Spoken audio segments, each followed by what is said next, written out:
To accept yourself fully means to go beyond even the positive definitions of yourself.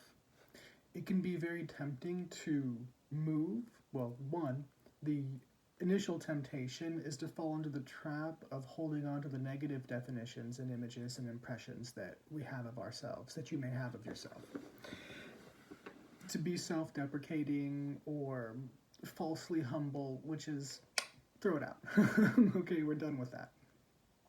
The temptation then is to go from the negative self-deprecating imagery, which end up being unironically believed in over time, and that becomes part of the programming. And so in that sense, we accept conditioning, and then we end up deepening the conditioning within ourselves.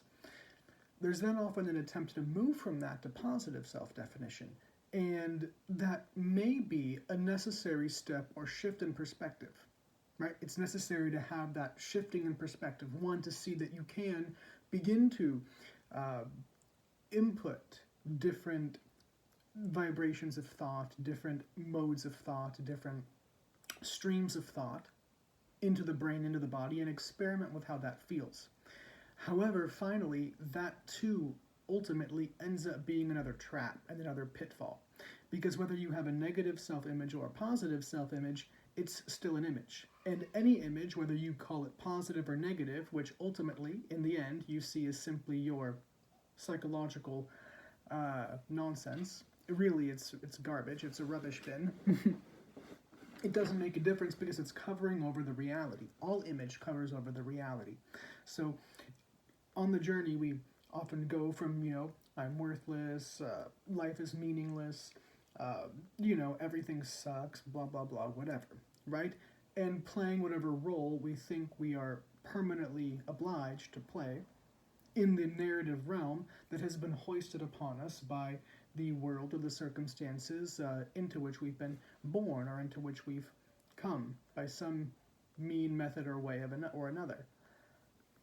To go from the belief that the narrative is the ultimate reality to seeing that the narrative is completely unreal, often, now that can happen right away, and if it does, that's fantastic, but usually there's a switch. There's a transition from a negative narrative, a negative story, to a positive narrative, to a positive story, which will sometimes happen when we have our first awakening, or at least the beginning rumblings of a spiritual awakening, wherein which you have a realization along the lines of being a shaman, or being a witch, or being a yogi, or being enlightened, or being spiritual, or being a god, or, however it comes out. There's so many different ways, or being a teacher, or being chosen, or being gifted.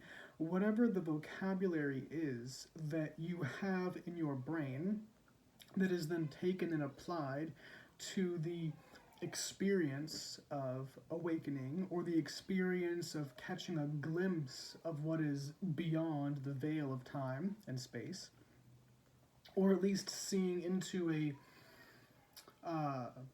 maybe seeing through a couple of layers of time and space into another dimension, having another perspective on reality that's deeper than the apparent surface, and yet perhaps still existing within time and space, right?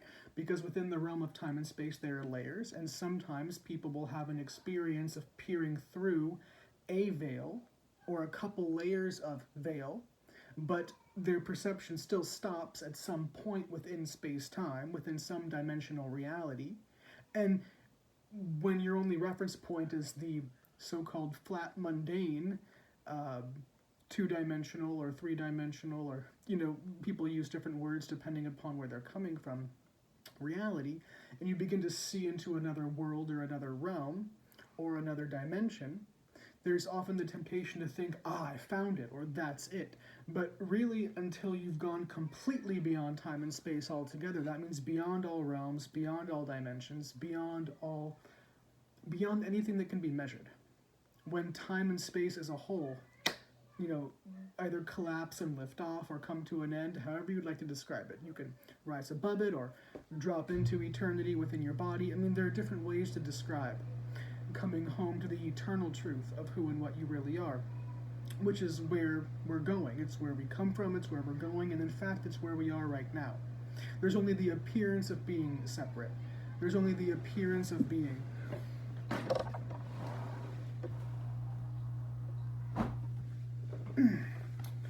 away from yourself.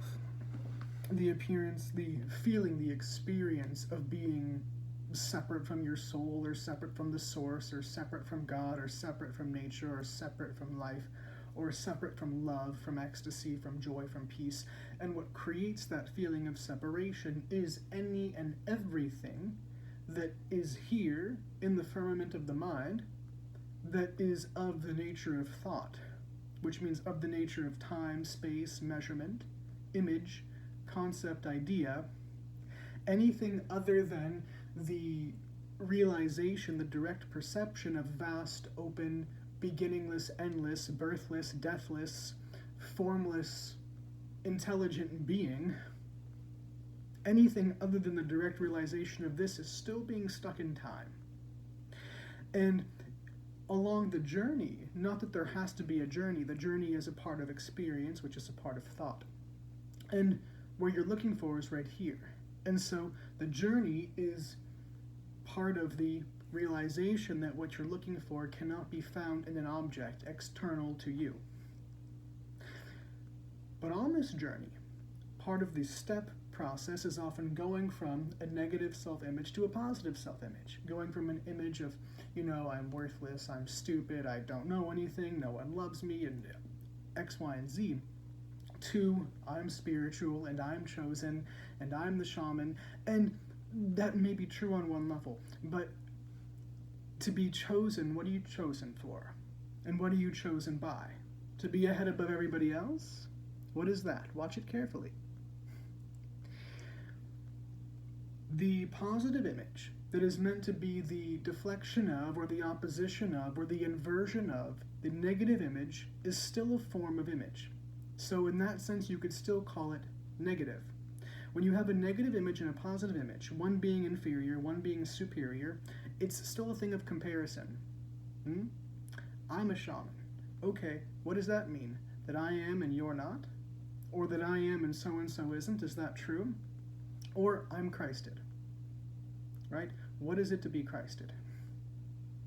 It's to be aware of the kingdom of heaven as being that which is inside of you. It's aware that there is only God, or there is only Christ, which is the same thing as saying the Buddha mind is all there is. To say that I am Buddha, we are all Buddha. Buddha is all there is. But what does that mean? If Buddha is all there is, then even those individuals that don't realize their Buddha nature are still Buddha, and are to be treated and regarded as Buddha. That doesn't mean you have to sit next to anybody who's harassing you or beating you, but it means to never forget who you're talking to, who you're dealing with, who's in front of you, whether they know it or not. So, to realize chosenness, or to realize shamanhood, or to realize samadhi, to realize yogic awareness, when you really go into samadhi, when you really go into ecstasy, and you come back out, you return to the plane of the living, so to speak. You return to the realm where there is thought that can be used to communicate with others. The moment that an image is made,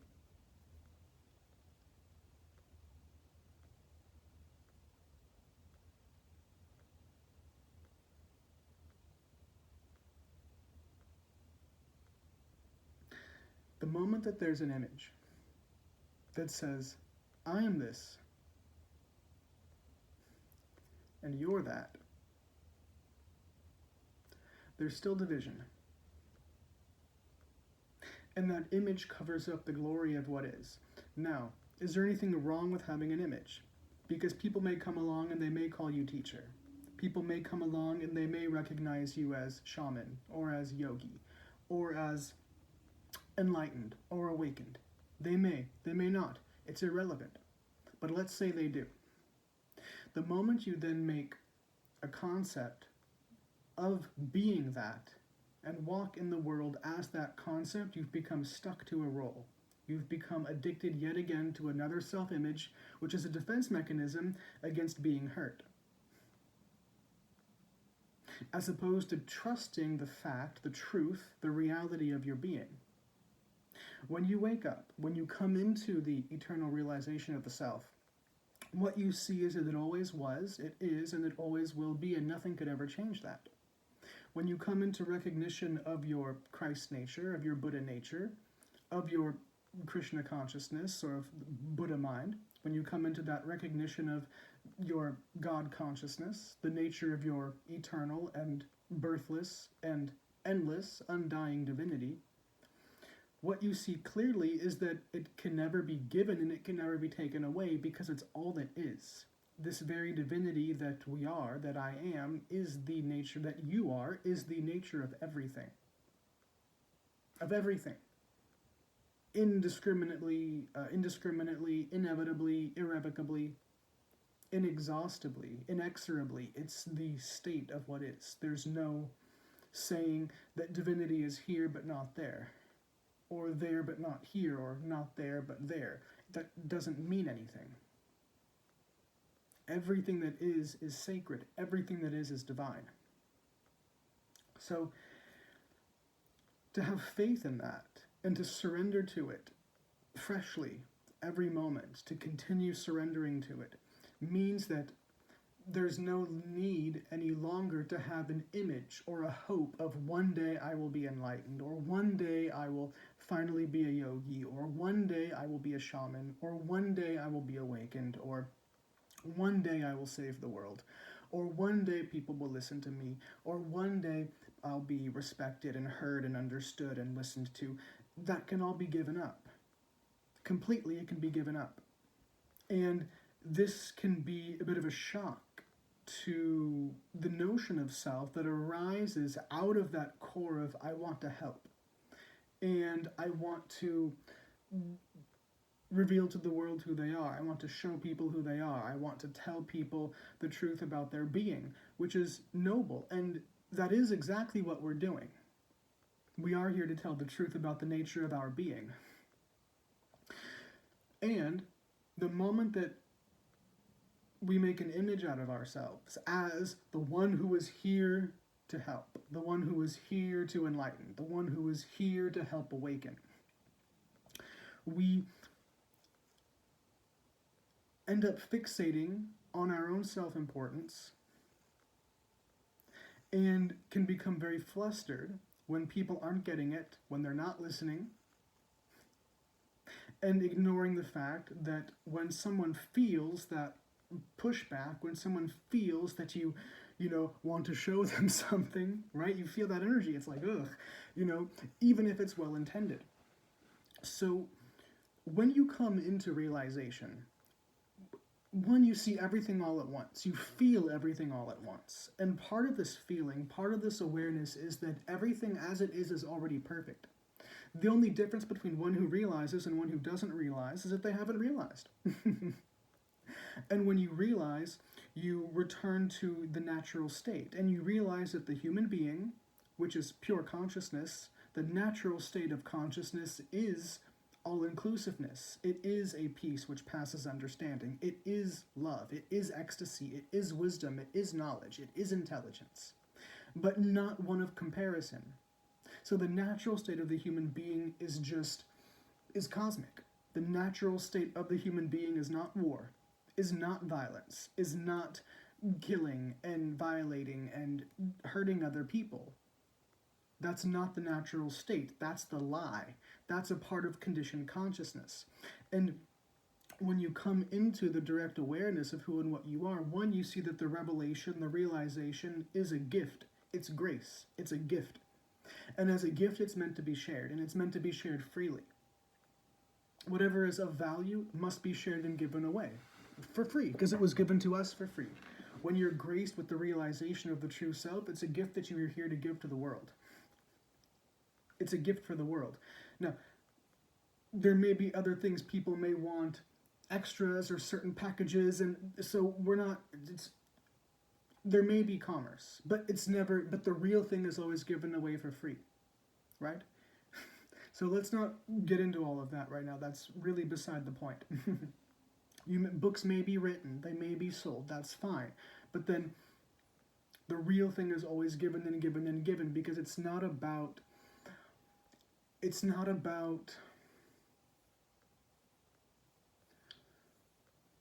exacting anything from anybody. It's not about tricking anybody or deceiving anybody or dangling a carrot out here in front of anybody. It's about living your life in such a way that everything you say and everything you do is not only an expression of liberation and of the truth of being, but a direct pointer toward that truth of being for everybody who is ready to hear and to fall back in love with the truth of who they really are, which is the antithesis of the entire structure of the civilization out of which we're currently emerging. And so it's radical. Truth is radical. It always has been, it always will be. Freedom is radical. Compassion is radical. Peace is radical. The real thing. And the thing about this to which I'm pointing is that it's really very simple. I want to say black and white, but it's even simpler than black and white. Although, because we're speaking language, which is dual by nature, it comes off as, this or that. But the truth is really this simple. You know or you don't know. Period. There's no gray area. There's no gray area. There's no fence to sit on. That's an upside down fence. There's no gray area. You know 100% or you don't know. There's no such thing as 99% knowing or 99.99999999999% knowing. That it's the same ignorance. You either know, which means 100% know, or you don't know. There's no in between.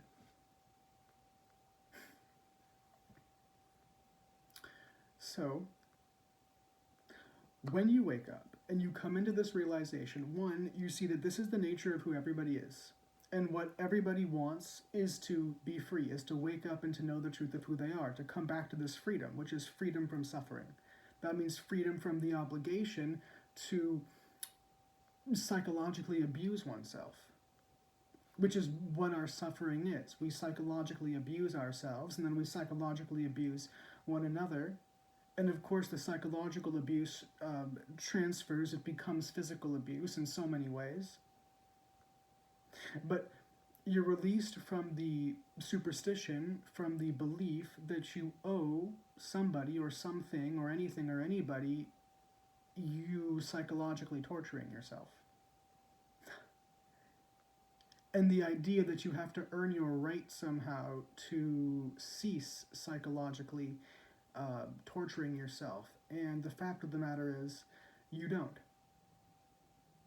The simple fact that you're a human being, that you're born as a human being, that you exist, that you're alive, that you are consciousness itself, this and this alone is your passport, is your ticket to freedom, is your ticket to holiness. Because everything is holy. You were born sacred. You were born holy. You were born pure and innocent, and your true nature is still holy and pure and innocent. That can never be taken away. That can never change. And to trust that, and it doesn't require trust in the sense of believe as a psychological inclination, because you can discover the truth of this directly for yourself without the need for belief. There's something better than belief, and that's knowing, direct knowing. And to know this is to know what can never be touched, what can never be corrupted, what can never be lost, what can never be taken, what can never be tarnished, what can never be made impure, what can never be touched. And that's you. And in this there is eternal confidence. The word confidence means to have faith in. In this there is pure faith, because it's unshakable. It has no beginning and no end. Form has a beginning and an end. The body has a beginning and an end. Memory, thought, notion, concept, idea, philosophy, belief, these all have beginnings and ends.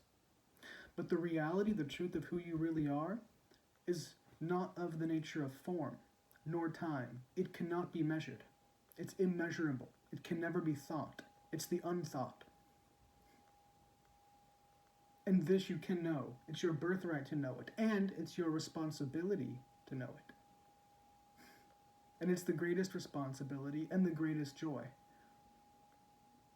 And we want everybody to wake up to this, knowing that we cannot force anybody to wake up to this. You can't argue anybody into it.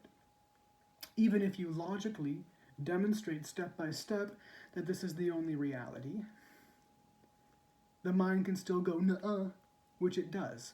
So there's nothing you can finally do to force anybody to wake up, to make anybody to see the truth of who they are. You can't argue anybody into it. You can't debate anybody into it.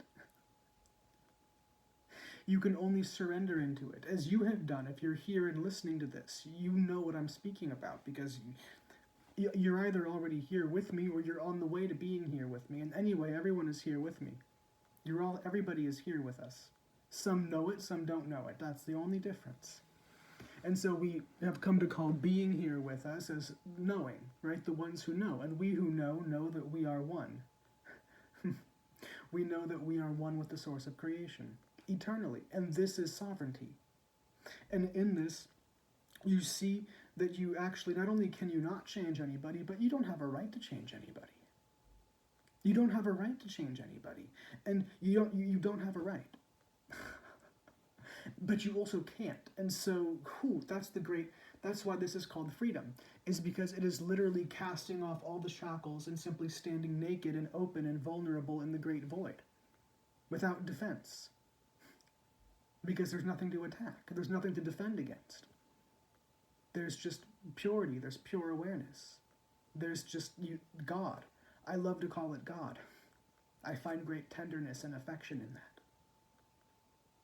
And that's a part of the reality, because it is intelligence. It's pure intelligence. Pure wisdom. Pure awareness. Intelligence. An intelligence beyond anything that the intellect can fathom. And it is pure love. It's pure grace. It holds and encompasses everything. There's nothing outside of it. And neither is there anything inside of it. There's nothing other than it. This is all. This is the only reality. There's no beginning or end. There's no separation possible. You can never be separate from this. You can never be separate from the truth. You can never be separate from the truth of who you are. So the question is, will you dance or will you be dragged? You can live in joy or you can suffer. You can be in misery. That's the choice that we have. That's really the choice that we have. And to wake up to the fact of our freedom is where we are. This is the next stage in our evolution as human beings.